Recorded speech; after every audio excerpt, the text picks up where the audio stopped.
Right now, the world's most critical energy choke point is essentially a parking lot.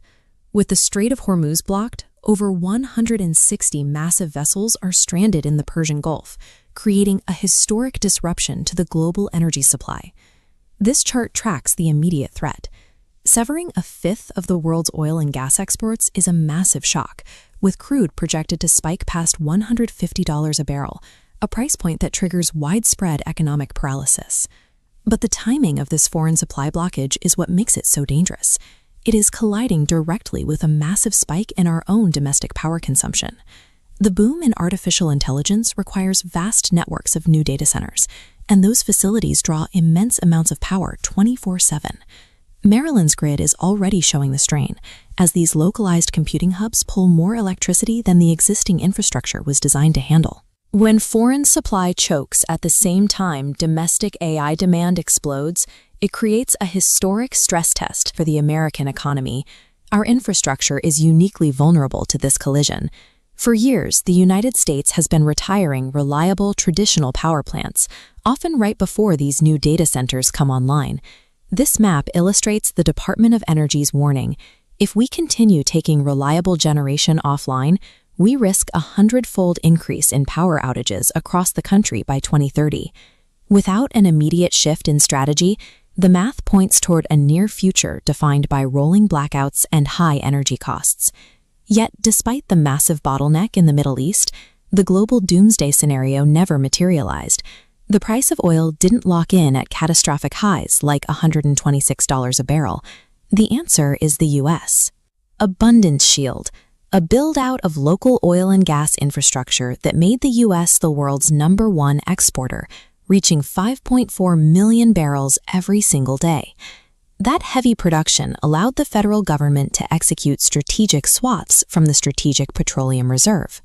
By releasing millions of barrels while simultaneously pumping at record highs, domestic energy physically flooded the market to offset the global loss. But that shield isn't distributed evenly. The states that refuse to produce their own energy are feeling a specific financial penalty. This chart breaks down that cost. Maryland imports 60% of its power, and California imports even more. Because they outsource their generation, their residents suffer from significantly higher consumer electricity bills compared to states that produce their own power. Local production acts as an economic shield, protecting citizens from both foreign geopolitical volatility and domestic price spikes. You cannot run an AI boom on intermittent power. Data centers draw massive loads around the clock, which requires constant, unwavering baseline generation. To maintain that baseline, the Department of Energy issued an emergency order to keep the Centralia coal plant in Washington state online past its scheduled 2025 shutdown date.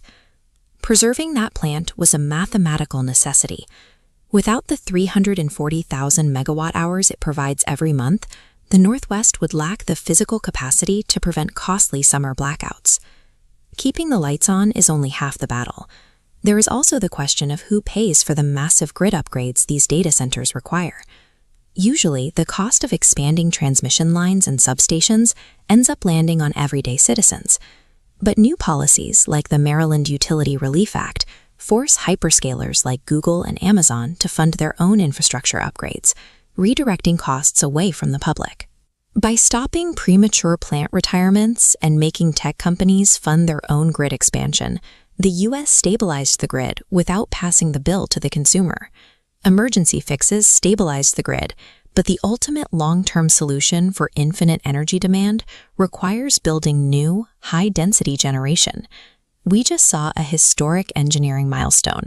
The first next-generation non-light water nuclear reactor went critical in the United States. This nuclear milestone, when paired with the nation's abundant natural gas supply, establishes a permanent, clean baseline for the national grid.